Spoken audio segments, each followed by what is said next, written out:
예수께서 그 자라나신 곳 나사렛에 이르러 이르사 안식일에 늘 하시던 대로 회당에 들어가사 성경을 읽으려고 서심해 선지자 이사야의 글을 들이거늘 책을 펴서 이렇게 기록된 데를 찾으시니 곧 주의 성령이 내게 임하셨으니 이는 가난한 자에게 복음을 전하게 하시려고 내게 기름을 부으시고 나를 보내사 포로된 자에게 자유를 눈먼 자에게 다시 보게 함을 전파하며 눌린 자를 자유롭게 하고 주의 은혜의 해를 전파하게 하려 하심이라 하였더라.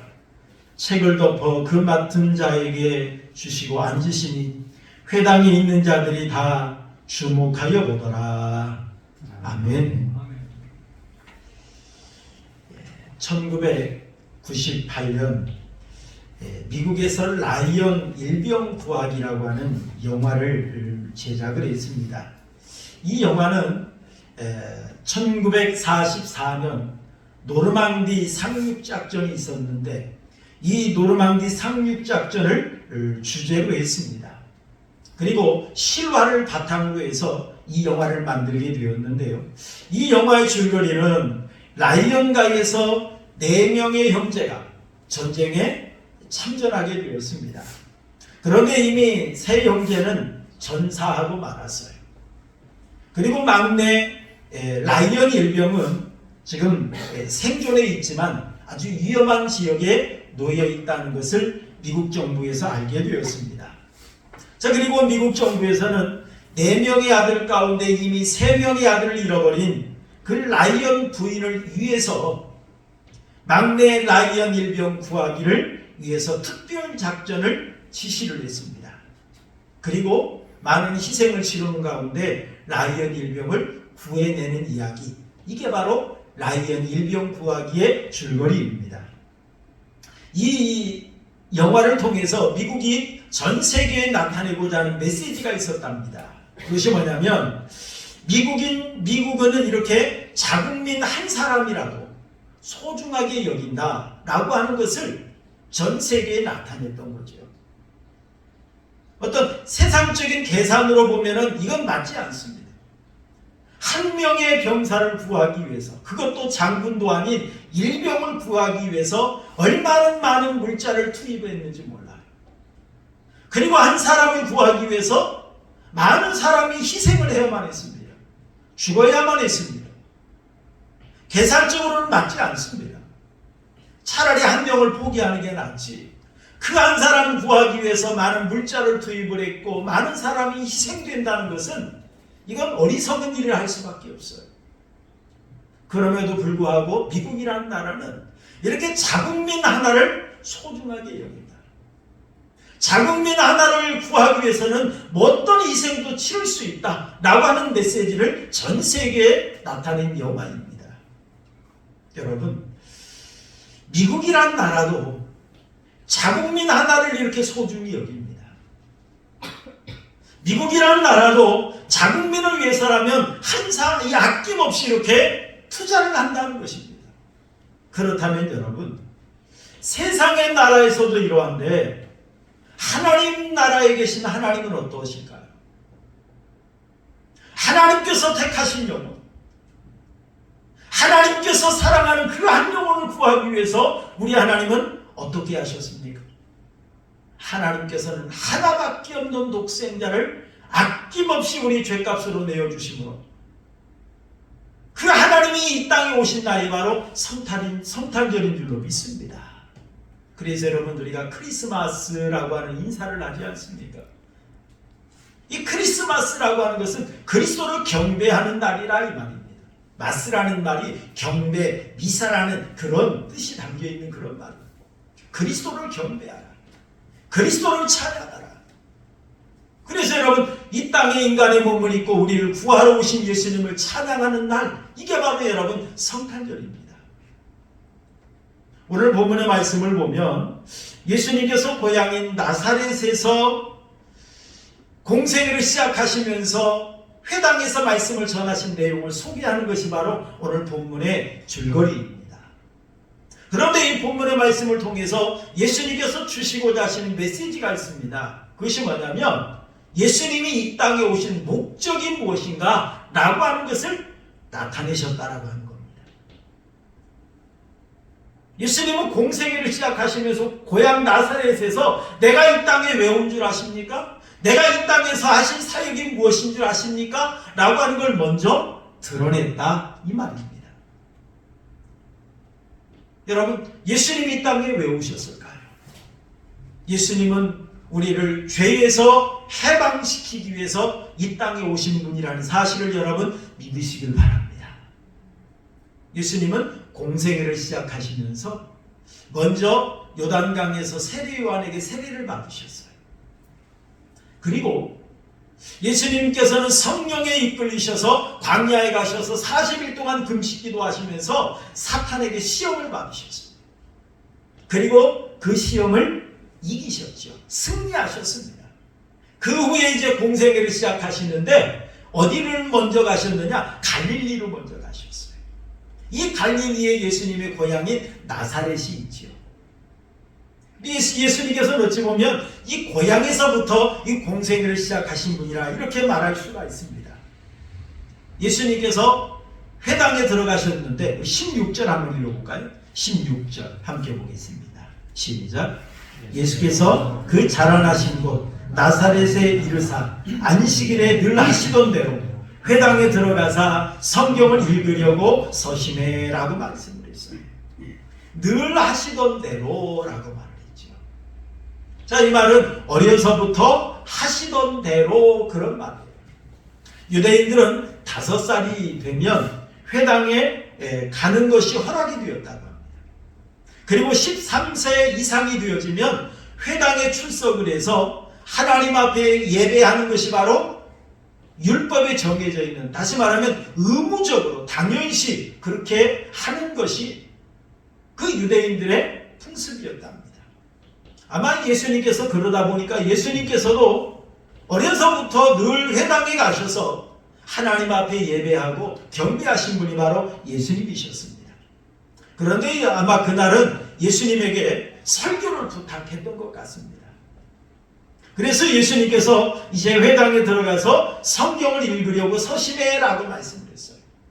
말씀을 전하기 전에 먼저 성경을 읽는 거죠. 자, 그때 17절 말씀을 보니까 선지자 이사야의 글을 드리거늘 책을 펴서 이렇게 기록된 데를 찾으시니라고 말씀을 했어요. 아마 예수님께서 선지자 이사야의 글을 요구하셨던 것 같아요. 그러자 그 성경을 맡아 관리하던 자가 예수님께 드렸습니다. 그랬더니 예수님께서 그 기록된 데를 찾으셨다. 오늘 본문의 말씀을 찾으셨다는 거죠. 이사야서 61장 1절 2절에 기록된 이 말씀입니다. 우리 요즘 성경은 이렇게 우리가 넘길 수 있는 성경인데 그 당시의 성경은 어땠을까요? 두루마리로 되어 있겠지요. 그러다 보니까 앞에 있는 것은 접어가시고 말아가시면서 뒤에 있는 것은 펼쳐가시면서 그러면서 이 이사야서 61장을 찾으셨을 것입니다. 자, 그리고 나서 18절 우리 한번 읽어볼까요? 예수님께서 낭독하신 말씀이 바로 18절입니다. 우리 함께 읽죠. 시작. 주의 성령이 내게 임하셨으니 이는 가난한 자에게 복음을 전하게 하시려고 내게 기름을 부으시고 나를 보내사 포로된 자에게 자유를 눈먼 자에게 다시 보게 함을 전파하며 눌린 자를 자유롭게 하고 라고 말씀을 하셨어요. 자, 이 말씀을 예수님께서 읽어드린 거죠. 봉독해드렸습니다. 이 말씀을 통해서 예수님께서 이 땅에 오신 목적이 무엇인가 라고 하는 것을 전하신 겁니다. 여러분, 예수님이 이 땅에 오신 목적이 뭘까요? 예수님은 가난한 자에게 복음을 전하기 위해서 오셨다라고 하는 걸 먼저 말씀하시는 걸 볼 수 있어요. 여러분, 가난함이라고 하는 이 말은 빈곤한, 궁핍한, 뭔가 좀 모자란 그런 뜻이겠죠. 특히 여기서 말하는 이 가난한 자에게 복음을이라고 하는 이 말은 사실 복음이라는 말은 기쁜 소식을 가리키는 겁니다. 복. 복된 소식, 이게 복음이에요. 그런데 여기서 이 가난하다라고 하는 이 가난한 자는 물질적으로 가난한 자를 나타내기보다는 영적으로 가난한 자를 가리키는 겁니다. 여러분이 영적으로 가난하다라고 하는 표현은 또 어떤 말이냐면, 나의 죄악이 발견되었어요. 나의 무능력이 발견되었어요. 내 힘으로 어찌할 수 없어요. 그런 상황에서 하나님의 자비를 구합니다. 하나님의 은혜를 구합니다. 하나님이 도와주셔야만 됩니다. 하나님의 역사가 아니면 나는 감당할 수 없습니다. 그러면서 하나님의 은혜를 사모하는 자, 이런 자들이 가난한 자나 그런 뜻이에요. 또 다른 말로 말하면 하나님을 향하여 마음이 열린 자, 이런 자들이 가난한 자예요. 심령이 가난한 자는 복이 있나니라고 말했던 것처럼 여기서 말하는 심령이 가난한 자란 이렇게 하나님의 은혜를 사모하는 자를 가리키는 거예요. 내 능력으로 안 되니, 내 힘으로 안 되니 하나님 도와주셔야 돼요. 하나님이 역사하셔야 돼요. 그러면서 하나님의 은혜를 사모하는 자가 바로 이 가난한 자다, 그런 말입니다. 사실 여러분, 가난이란 무엇일까요? 이 가난이라고 하는 것은 있어야 할 것이 없거나 부족한 것, 이게 바로 여러분 가난입니다. 여러분, 우리 인간은 에덴 동산에서 창조되었을 때는 영육간의 풍성한 복을 누릴 수 있는 환경과 조건 속에서 창조가 되었습니다. 그런데 인간이 하나님의 말씀을 어기고 하나님과의 약속을 파기하고 죄를 범하고 말았지요. 자, 그 결과 인간은 에덴 동산의 그 행복을 상실하게 되었습니다. 에덴 동산에서 쫓겨나게 된 거지요. 그뿐만이 아닙니다. 하나님과의 관계가 단절되고 말았습니다. 그래서 하나님과 교류할 수 없어요. 하나님의 도움을 받을 수 없어요. 영적인 가난한 자가 된 겁니다. 또한 죄악과 그 죽음의 권세에 사로잡혀서 기쁨도 상실했어요. 평안도 상실했어요. 불안과 두려움 속에 살아야만 했던 정신적, 심적인 가난한 자가 되고 말았습니다. 더 나아가서 어떻습니까? 피땀을 흘려야 먹을 것을 얻는, 이마에 땀을 흘리며 수고해야만 양식을 얻을 수 있는 물질적인 가난한 상태에 놓이게 되었습니다. 그전에는 그렇게 에덴 동산에서 하나님과의 관계가 좋을 때는 모든 것이 풍족했어요. 부족함이 없었어요. 그러나 죄를 범하고 난 후에는 영적, 심적, 물질적 가난에 놓이게 되었다라고 하는 사실입니다. 여러분, 이러한 인간에게 가장 기쁜 소식은 어떤 것이겠습니까? 가난한 자에게 기쁜 것은, 가장 좋은 건 뭐예요? 돈이잖아요. 그렇지 않습니까? 지금 먹을 것이 없어요. 음식을 사 먹어야 되는데 돈이 없어요. 그런 자에게 가장 좋은 것은 돈을 주면 돼요.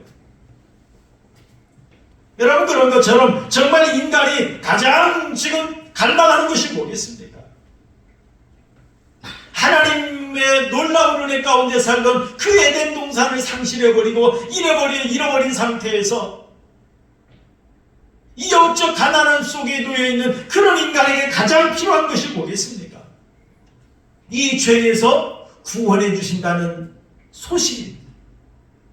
죄 때문에 이렇게 가난하게 되어졌거든요. 죄 때문에 에덴 동산을 쫓겨났거든요. 죄 때문에 하나님과 관계에서 단절되었거든요. 죄 때문에 불안과 두려움이 찾아왔거든요. 이런 인간에게 가장 기쁜 소식은 죄에서 구원해 주시는 것입니다. 여러분, 마태복음 1장 21절 한번 읽어볼까요? 마태복음 1장 21절 시작. 아들을 낳으리니 이름을 예수라 하라. 이는 그가 자기 백성을 그들의 죄에서 뭐할 자임이라고요? 구원할 자임이라. 이 죄에서 구원하기 위해서 하나님이신 예수님이 인간의 몸을 입고 이 땅에 오신 날, 이 날이 바로 여러분 성탄절인 줄로 여러분 믿으시길 바랍니다. 여러분, 성탄을 맞이해서 온 인류가 기뻐해야 될 이유가 뭡니까? 죄 때문에 가난하게 되었고 죄 때문에 고통에 놓이게 되었는데 이 죄에서 구원할 구원자가 오셨기 때문에 우리가 모두 다 기뻐해야 되는 이유가 된다는 것입니다. 그 다음에 예수님이 이 땅에 오신 목적을 또 한 가지 우리는 발견해 볼 수가 있습니다. 18절 말씀을 보니까 포로된 자에게 자유를 그랬어요. 여기서 이 포로되었다라고 하는 것은 이 이사야서에 기록된 말씀의 이 포로는 이 남쪽 유다 백성들이 바벨론에 의해서 멸망당했죠. 70년 동안 바벨론에 포로 생활을 했습니다. 그런 가운데 이들은 바벨론에서 항상 사고했어요. 우리는 언제 해방되나? 우리는 언제 고향으로 돌아갈 수 있나? 우리나라 사람들이 일제치하에서 아리랑을 부르듯이 아마 그들은 바벨론 강가에서 하나님의 은혜를 사모하면서 많은 슬픔의 노래를 불렀던 것으로 저는 알고 있어요. 그런 이스라엘 백성들에게 이사야서 61장의 이 말씀은 바벨론 포로에서 해방되어서 귀환하는 것, 이것을 가리키는 것입니다. 하지만 본문에서 예수님께서 인용하시면서 이 말씀하신 이 말씀은 죄의 세력의 포로가 되어서 고통당하고 있는, 멸망의 길을 걷고 있는 이런 인류에게 해방을 시켜주는 것, 즉 죄에서 해방시켜주는 것, 이것을 가리키는 그런 말씀입니다. 그 다음에 여러분, 눌린 자라고 말을 했죠. 18절 말씀을 보니까 눌린 자, 눌렸다라고 하는 이 말은 억압하거나 짓눌려 으깨는 것, 산산이 부서지는 것, 깨뜨려지는 것, 그것을 가리키는 그런 말입니다. 이런 것, 죄의 세력에 억눌려 사는 자들을 가리키는 거예요. 죄의 세력에 억눌려 가리키는 자에게 자유함을 주심으로 그들이 기뻐하고 참된 평화를 누리게 하기 위해서 예수님이 이 땅에 오셨다라고 하는 그런 말씀입니다. 여러분, 포로된 자. 자, 여기서 말하는 포로란 전쟁의 패배에서 적에게 사로잡힌 자, 이런 자들이 포로 아닙니까? 여러분, 포로로 잡히게 되면 어떻습니까? 자유를 상실하게 됩니다. 포로로 잡혀가면 어떻습니까? 생명도 보장받을 수가 없어요. 총칼을 든 자들이, 승리자들이 시키는 대로 해야 됩니다. 그들의 말을 듣지 아니하면 죽여버립니다. 이게 포로예요. 완전히 사로잡혀서 자유를 상실하게 된 존재, 이게 바로 여러분 포로입니다. 여러분 요한복음 8장 34절 말씀을 보니까 죄를 범하는 자마다 죄의 무엇이라고 말을 했습니까? 종이라. 죄를 범하는 자마다 죄의 종이라고 예수님이 말씀하셨습니다. 여러분, 죄는 사람을 사로잡는 힘이 있어요. 죄는 사람을 끌고 다니는 힘이 있습니다. 여러분, 죄가 주는 쾌락, 이 죄가 주는 쾌락이 아주 달콤해요. 아주 맛있어요. 너무너무 좋아요. 그래서 사탄은 온갖 달콤한 유혹을 가지고 우리를 유혹을 합니다. 야, 해봐. 기분 좋아. 야, 해봐. 신나. 너무너무 재밌어. 너도 해봐. 그러면서 죄가 우리를 유혹을 합니다. 그런데 여러분 어떻습니까? 죄의 유혹에 넘어가는 그 순간부터 죄의 종이 되고 마는 것입니다. 죄의 포로가 되어서 죄가 시키는 대로, 죄가 인도하는 대로 끌려다니면서 영원히 멸망의 길 걷게 하는 것, 이게 바로 여러분 죄의 능력이라는 것입니다. 여러분, 죄의 포로가 된 인간은 마음에 또한 영혼의 평화가 없어요. 사실 우리나라 얼마나 잘 사는 나라입니까?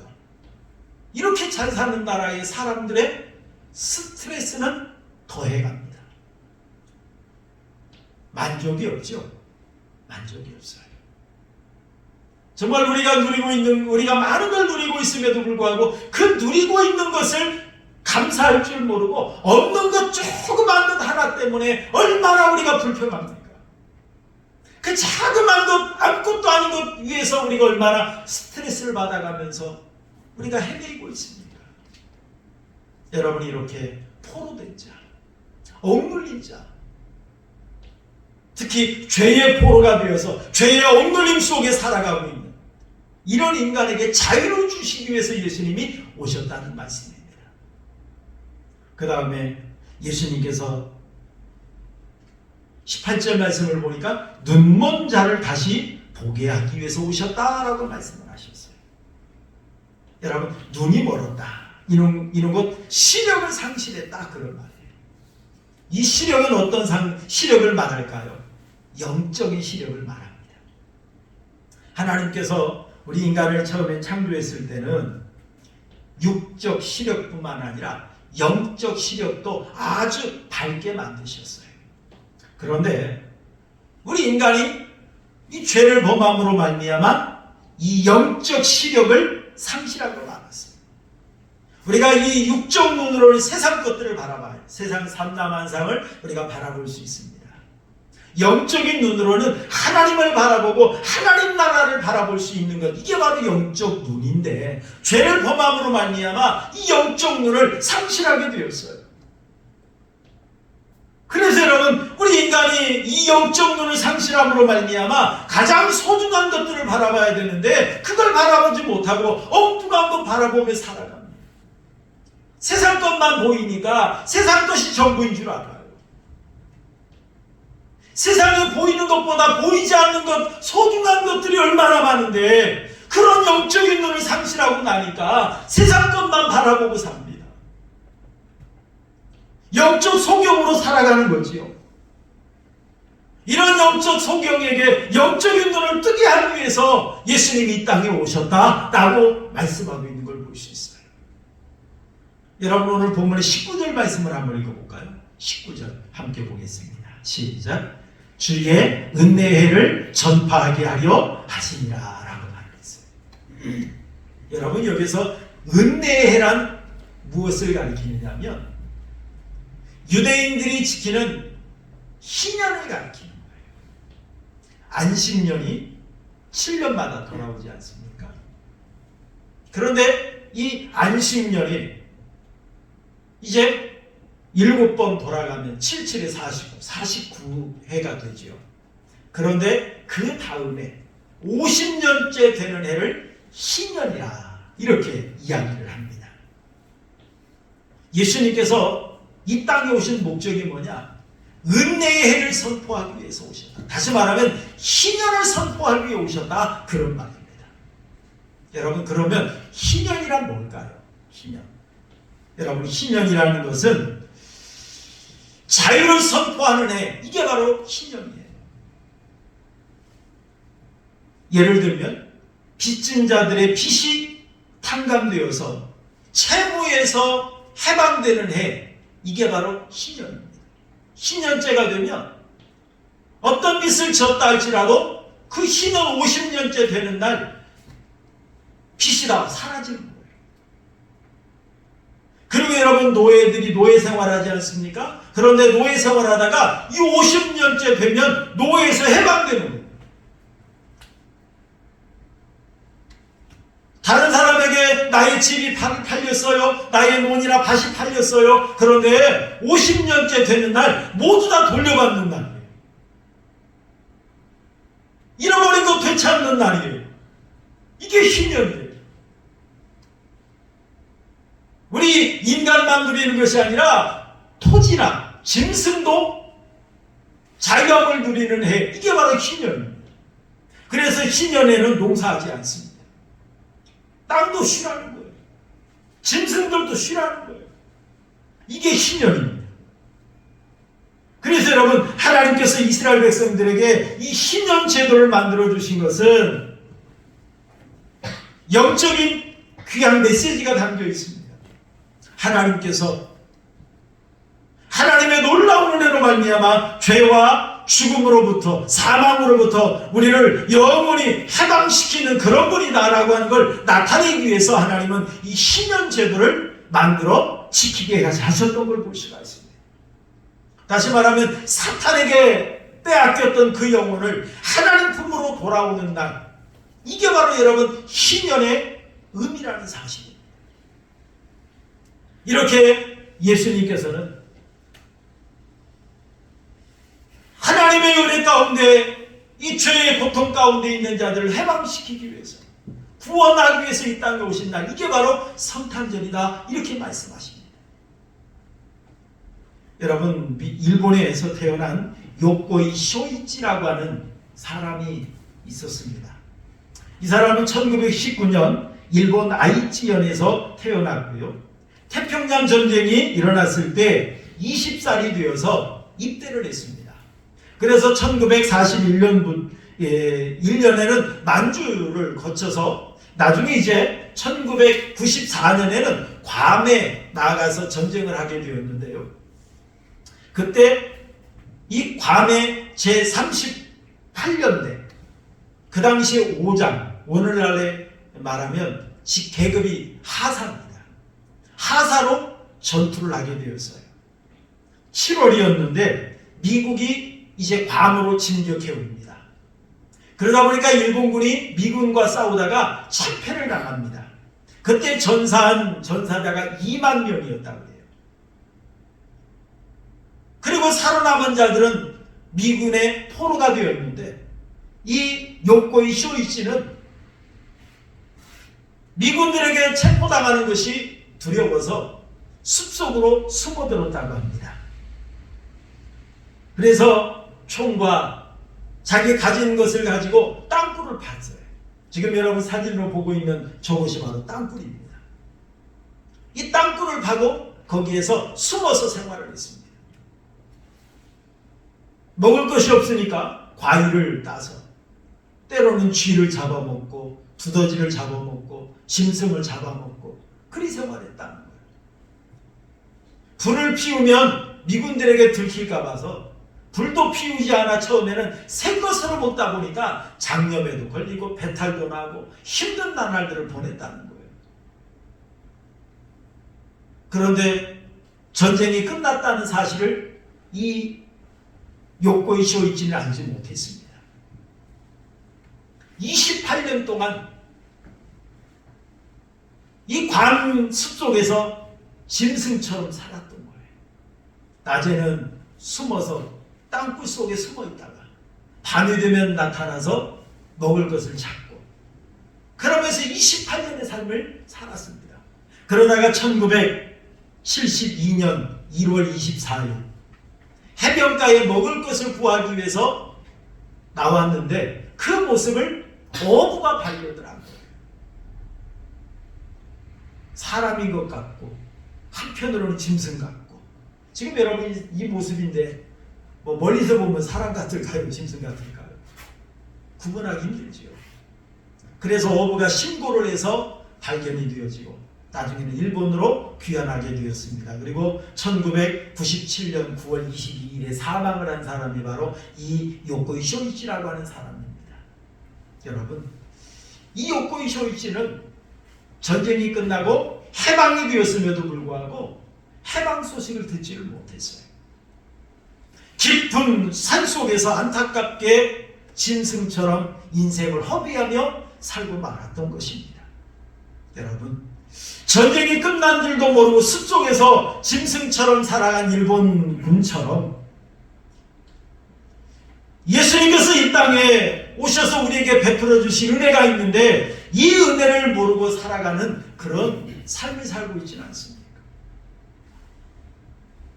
일본이 이제 전쟁이 끝나고 경제 대국으로 성장하고 있는데도 이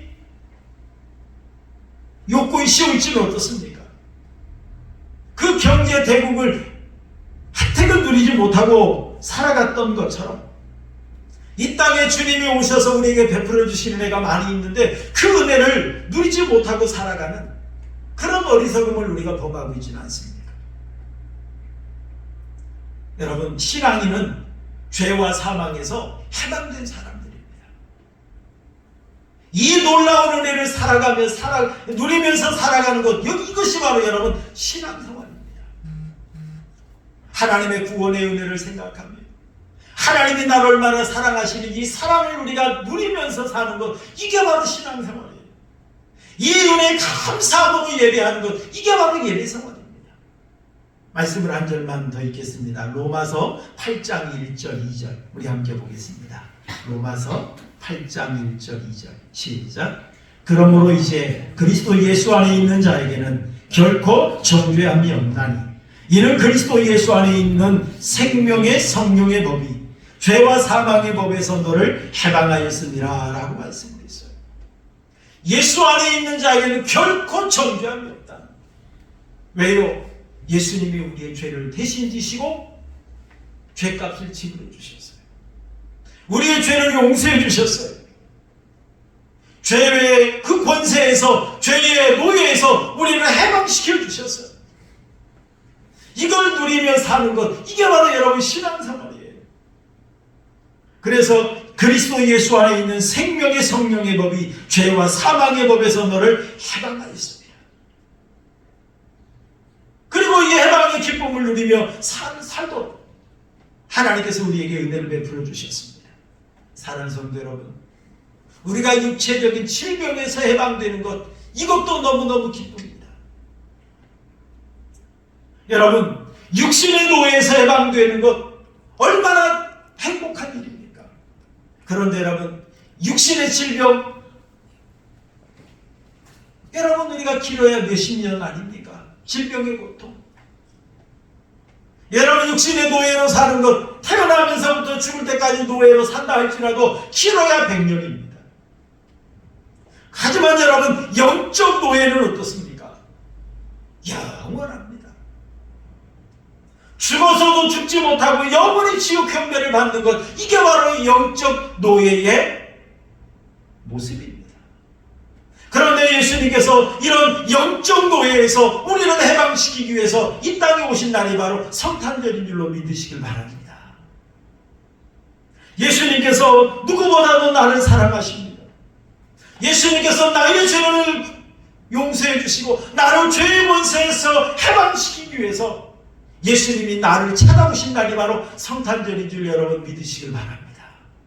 이러한 예수님을 여러분 영접하시고 이러한 예수님을 마음속에 모시고 주님이 주시는 해방, 주님이 주시는 해방의 은혜, 기쁨, 이걸 누리면서 정말 하나님 앞에 기뻐 찬양할 수 있는 우리 성탄절이 되시기를 주님의 이름으로 축원합니다. 우리 다 함께